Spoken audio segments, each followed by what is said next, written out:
भूर्भुवस्वः तत्सवितुर्वरेण्यं भर्गो देवस्य धीमहि धियो यो नः प्रचोदयात्। ॐ शान्ति शान्ति शान्तिः। ઓંકાર અને ગાયત્રીના જપ સાથે આપણે દરરોજ યોગ કરવાનો છે અને યોગમાં સૌથી મહત્વપૂર્ણ છે પ્રાણાયામ. ઊંડા શ્વાસ ભરો અને કાઢો, ડીપ બ્રીથિંગ. જ્યારે શ્વાસ ભરવાનો હોય ત્યારે મનમાં વિચાર કરવાનો, હું દિવ્યતાનું આધાન કરી રહ્યો છું. બ્રહ્માંડની સમસ્ત દિવ્ય શક્તિ, દિવ્ય જ્ઞાન, દિવ્ય સંવેદના, દિવ્ય સામર્થ્ય, વિદ્યા, વિભૂતિ, ઐશ્વર્યનો હું આધાન કરી રહ્યો છું. આવી રીતે જ્યારે શ્વાસ ભરવાનો હોય ત્યારે આનો ભદ્રાહ ક્રતવો યંતુ વિશ્વતાઃ. શુભનો આધાર, દેવત્વનો આધાર.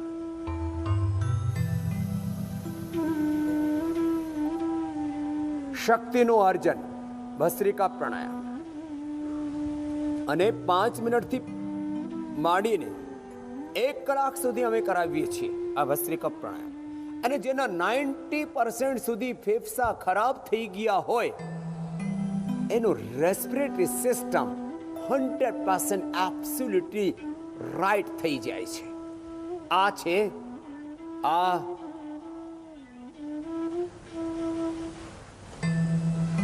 ભસ્ત્રિકા પ્રાણાયામની મહિમા. Less physical activity, less oxygen supply is the main cause of all diseases. આ ભસ્ત્રિકા પ્રાણાયામ આવી રીતે દરરોજ કરવાનો. અને આ યોગ જે યજ્ઞ સાથે કરે, જે અમારે સામે અહીંયા ભાઈઓ બહેનો કરી રહ્યા છે, અને આ જમણી બાજુમાં પૂજ્ય સાધ્વી દેવપ્રિયાજી કરી રહી છે. આ યજ્ઞ સાથે યોગ કરો ને તો આ ઘૃત સામગ્રી, ગુગળ અને બધી જ કીટનાશક, આરોગ્યવર્ધક, શક્તિવર્ધક, આયુષ્યવર્ધક જે ઔષધિઓ છે એ નેનો મેડિકેશન થઈને આપણા શરીરમાં જતી હોય. એટલે આપણા પૂર્વજો દરરોજ યોગ અને યજ્ઞ કરતા હતા. યોગ યજ્ઞ કરે વગર ભોજન નહીં કરતા. યોગ યજ્ઞ નહીં તો ભોજન નહીં, આવું નિયમ હતો લોકોનો. અત્યારે અમે ભૂલી ગયા હતા.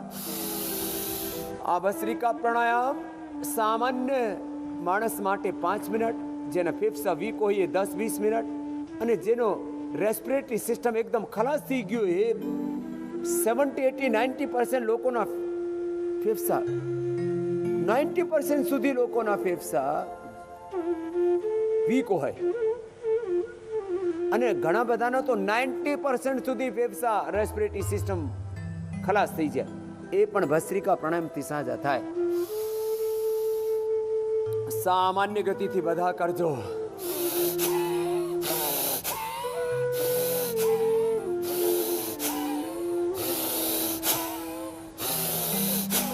મધ્યમ ગતિથી કરજો.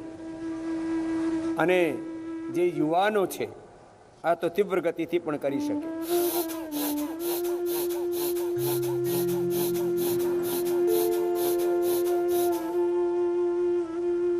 આમ ફક્ત ભસ્ત્રિકા પ્રાણાયામથી વજન ઉતરે, બીપી સારું, એનાથી શુગર સારું થાય, કેન્સર સારું થાય, હાર્ટના પ્રોબ્લેમ સારા થાય, લો ઇમ્યુનિટી હોય એની ઇમ્યુનિટી વધે, એનું આયુષ્ય વધે, અને પ્રાણ શક્તિ જ્યારે પ્રબળ હોય તો પછી પ્રાણ શક્તિથી શરીર બળ, મનોબળ અને આત્મબળ વધે છે. આ વાત તો નાનકડી છે. તો આમ તમે ઉપરથી નહીં જોવાનું કે આ શ્વાસ ભરવાથી શું થાય, ઉપવાસ નહીં ઉડાવવાનું યોગનું, ફૂંક મારવાથી શું થાય. આ તો આમ બધા જ અમે શ્વાસ તો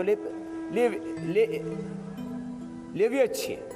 શ્વાસ લેવાનું સામાન્ય વાત છે, પણ આ સતત 5, 10, 20 મિનિટ આ તમે ડીપ બ્રીધિંગ કરો, એનો બહુ જ ગહેરો પ્રભાવ થાય છે, ઊંડો અસર થાય છે. આ ભસ્ત્રિકા પછી ભસ્ત્રિકાથી શક્તિનો અર્જન, તો કપાલભાતિથી શક્તિનો વિસર્જન, અશુદ્ધિનો વિસર્જન. શક્તિનો તો અર્જન જ થાય. ભસ્ત્રિકાથી શક્તિનો અર્જન, કપાલભાતિથી વિકારોનો, અશુદ્ધિનો, દોષોનો, દુર્બલતાઓનો, દુર્વિચાર, દુર્ભાવોનો, દુર્ગુણો, દોષોનો વિસર્જન, ડિટોક્સિફિકેશન, ડિટોક્સ કરવાનું છે.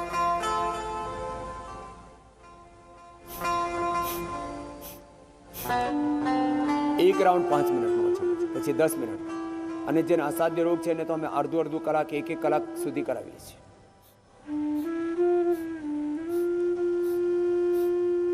એ બહુ જ મહત્વપૂર્ણ છે કપાલભાતિ. એનાથી તો મૂલાધારથી માંડીને સહસ્રાર સુધી અંતઃચક્ર જાગૃત થાય. કુંડલીની જાગરણ માટે, શક્તિપાત માટે, દેહને દેવાલય શિવાલય બનાવો, પંચકોશ અન્નમય, પ્રાણમય, મનોમય, વિજ્ઞાનમાં, આનંદમય, પંચમહાભૂત, પંચ જ્ઞાનેન્દ્રિયો, પંચ કર્મેન્દ્રિયો, અંતઃકરણ, ચતુષ્ટ 72,10,201 નાડીઓ અને 37 ટ્રિલિયન સેલ્સ બોડીના એનર્જાઇઝ થઈ જાય. ભસ્ત્રિકા, કપાલભાતિ, બાહ્ય પ્રાણાયામ, ઉજ્જાઈ, અનુલોમ વિલોમ, ભ્રામરી, ઉદ્ગીત, શીતરી, શીતકારી, ચંદ્રવિધિ, સૂર્યવિધિ, નાડી શુદ્ધિ, જે આપણે આ નાનકડા પ્રાણાયામો જ કરીએ, એનાથી જીવન રૂપાંતરણ થાય છે, જીવનનો રૂપાંતરણ. એટલે દરરોજ હું કહું છું, right method, right timing, concentration અને કન્ટિન્યુટી સાથે યોગ કરજો. ભગવત શરણાગતિ સાથે યોગ કરજો.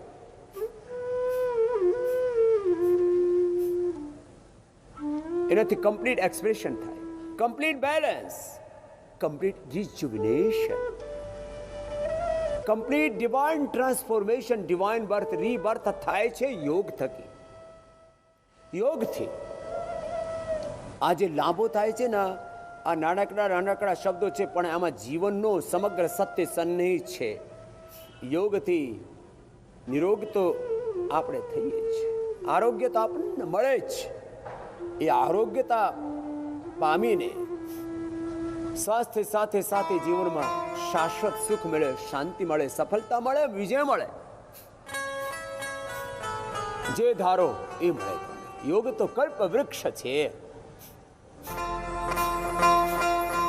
આ ધીમે ધીમે કપાલભાતિ સતત કરવાનો, ચરૈવેતી અને સાતત્ય સાથે આ સાધના અને યોગનું આ સાધન પૂરું થાય તો સાધ્ય મળે. જે તમે ધારો છો જીવનમાં એ તમે પામી શકો છો. એવી છે આ યોગ વિદ્યા. તો આમ દરરોજ અમે યોગાસન બતાવીએ છીએ, પ્રાણાયામ બતાવીએ છીએ, તો અમે જલ્દી ઘણું બધું બતાવવાનું હોય. આજે અમે ધીમે ધીમે કરીને આ પ્રાણાયામનું મૂળ મહત્વ શું છે, અંતર સુધી આમાં ગહેરા ઉતરો. હું વારંવાર કહું છું, શરીર ફેસ ઉપર તમે જુઓ તો સામાન્ય સત્ય તમને પ્રતિભાસિત થશે, સામાન્ય સત્યનો આભાસ થશે. જ્યારે તમે અંદર સુધી ઉતરશો, સત્યા કામા અનૃતા પિધાના પરોક્ષ પ્રિયા વૈ દેવા પ્રત્યક્ષ દ્વિષા.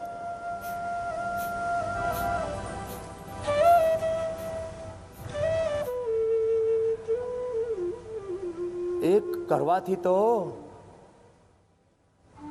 મૂળાધાર સહસ્રાર સુધી જ્યારે શક્તિનો જાગરણ થાય તો મૂળાધાર ચક્રની શક્તિ જાગૃત થઈ ગઈ તો ઇન્ફર્ટિલિટી મટી જાય, ધાતુ રોગ મટી જાય. એના માટે ઔષધિઓ પણ અમે આપીએ છીએ, પણ આનાથી જ ફાયદો થઈ જાય. ઔષધિઓ તો સામાન્ય જે તમે જીવન જીવવા માટે ખાઓ પીઓ એનાથી પતી જાય બધું. એનાથી ઇન્ફર્ટિલિટી મટે, એનાથી પીસીઓડીની પ્રોબ્લેમ મટે, યુટીઆઈની પ્રોબ્લેમ મટે, લીવર કિડની પ્રોસ્ટેટની પ્રોબ્લેમ મટે, ડાયાબિટીસની, પાયસ ફિસા ફિસ્ટુલા, કોન્સ્ટિપેશન, કોલાઇટિસ, આઈબીએસની પ્રોબ્લેમ, કોલેસ્ટ્રોલની પ્રોબ્લેમ, પીસીઓ અને આખા શરીરમાં કોઈ જગ્યાએ ગાંઠ હોય એ ગાંઠ મટી જાય, વજન ઉતરી જાય, આખું blood profile, liver profile, kidney profile. અને મોટી વાત છે,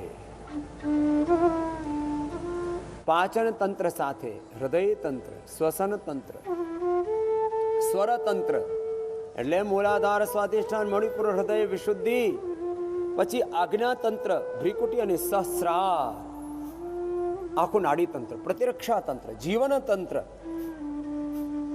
એનાથી સારું થાય. તો જોવામાં એક નાનકડો પ્રાણાયામ અને કપાલભાતિ, ઉજ્જાઈ, સિંહાસન, થોડા ગ્રીવા સંચાલન અને થોડા પોઈન્ટ દબાઈ લે આમ કરતા કરતા તો થાઇરોઇડ સારું થઈ જાય. એક પ્રાણાયામથી સેંકડો લાભ થાય છે. તમે જે સાંભળો છો અમારા થકી એ તો થોડાક અમે લાભો બતાવીએ છીએ, પણ યોગથી તો અનંત લાભ, અનંત. અને આ જન્મ માટે નહીં, જન્મ જન્માંતરોનો પુણ્ય સંચય થાય યોગથી. એટલે જન્મ જન્માંતરોનો સંસ્કારો સુધરશે યોગ. અને જન્મ જન્માંતરોના જે વિકારો છે, પ્રારબ્ધ દોષો છે, વાસનાઓ છે, એ આ દગ્ધ બીજ થાય. એને દગ્ધ બીજ કહેવામાં આવે યોગમાં. નિર્બીજ સમાધિ થાય છે યોગ થકી. તો આ કપાલભાતિ પછી જેનાથી થાય, જેનો પેટ હળવું હોય ને તો બહુ સહેજ રીતે કરી શકે બાહ્ય પ્રાણાયામ. અમે 3 બંધ લાગી, જાલંધર બંધ, ઉડ્યાણ બંધ અને મૂળ બંધ સાથે કરવાના બહુ જરૂરી છે. અને બ્રહ્મચારીઓ અને બાળકોને તો દરરોજ 5 થી 11 સુધી કરવા જ જોઈએ આ પ્રાણાયામ.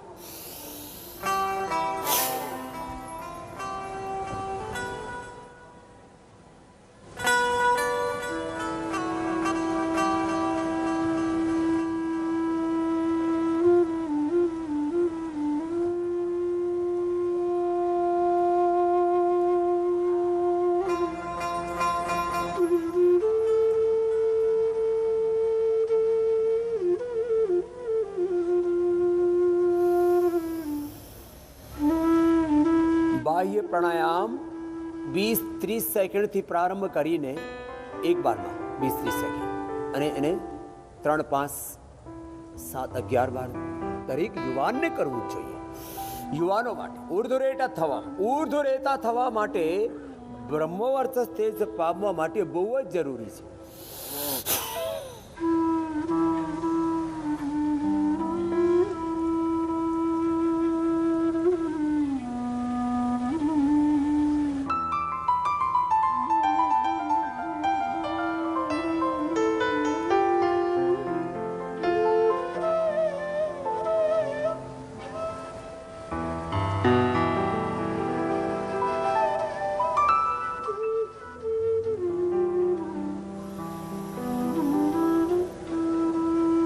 બાહ્ય પ્રાણાયામ બહુ જ જરૂરી. એનાથી યુટ્રસ ઓવરીનો પ્રોડક્ટ થતું હોય, ધાતુ રોગ હોય, પાચન તંત્રના રોગ હોય, પાચન તંત્ર ભુભુક્ષા, તૃષા ઓછી થઈ ગઈ હોય, એનાથી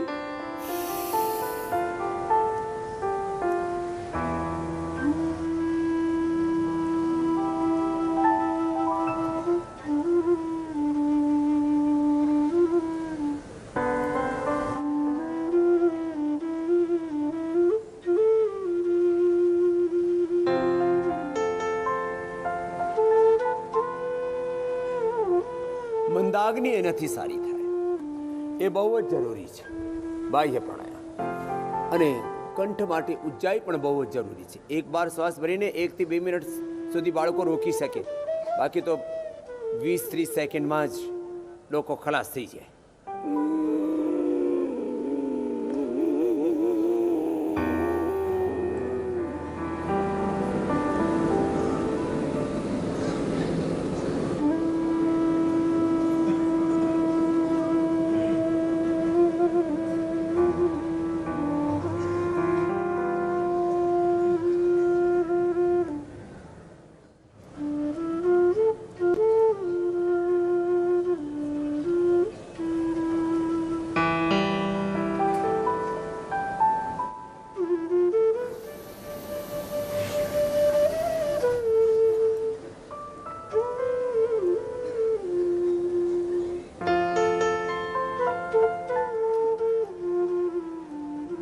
આ ધીમે ધીમે એનો ટાઈમિંગ વધશે.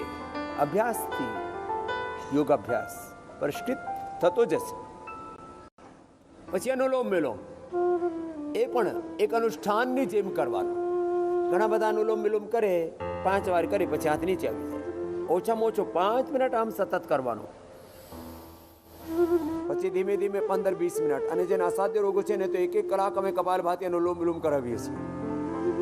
અને અસાધ્ય રોગો મેં મટાડ્યા છે લાઈવ એક્ઝામ્પલ સાથે. તમે દરરોજ એબીપી અસ્મિતા ઉપર મને જુઓ છો. યોગ ભગાવે રોજમાં દરરોજ લાઈવ એક્ઝામ્પલ સાથે આપને અમે આ પ્રેરણા આપીએ છીએ. યોગ કરો મારા ભાઈ. મનમાં ભગવાનનું ધ્યાન, ભગવાનનું ધ્યાન, ઓંકારનું ધ્યાન, પ્રાણાયામનું ધ્યાન. પ્રાણ અને પ્રણવ એ યુગલ ઉપાસના છે.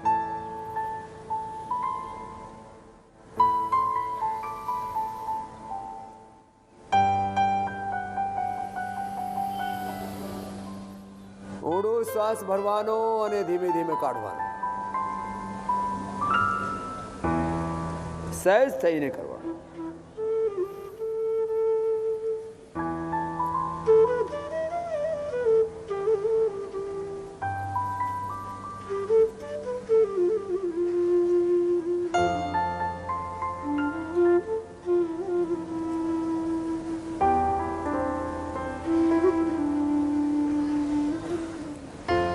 સતત અનુલોમ વિલોમ કરશો તો એનાથી અંતઃપ્રજ્ઞા જાગૃત થશે. યોગનું પ્રયોજન છે પોતાની ઓળખાણ, સ્વયંને જાણો, પોતાની શક્તિઓને જગાવો અને સમ્યક દિશામાં લગાવો. એ જ યોગનું પ્રયોજન છે. આ અનુલોમ વિલોમ પછી ભ્રામરી ઓછામાં ઓછો 3 વારથી 5 વાર સુધી કરજો. ધીમે ધીમે 5-5 મિનિટ સુધી આ ભ્રામરી ઉદ્ગીત કરવામાં આવે. જેને સ્ટ્રેસ, એન્ઝાઇટી, ડિપ્રેશન છે, જેને એપિલેપ્સીને પ્રોબ્લેમ છે, જેને માથું ઘણું બધું દુખે છે અને ઊંઘ નથી આવતી, એના માટે તો આ રામબાણ છે. 3 વાર કરીએ. ચલો.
ભ્રામરી ઉદ્ગીત.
થોડી વાર શ્વાસો સાથે મૌન થઈને ધ્યાનની 3 મૂળ વાતો છે.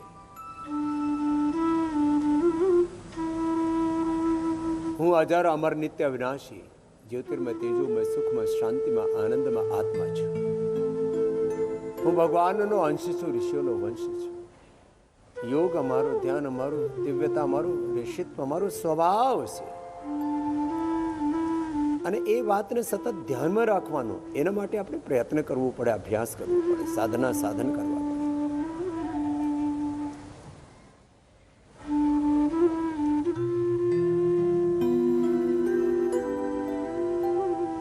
શ્વાસો સાથે ઓંકારનો ધ્યાન, સ્વરૂપનો ધ્યાન, ભગવાનનું ધ્યાન.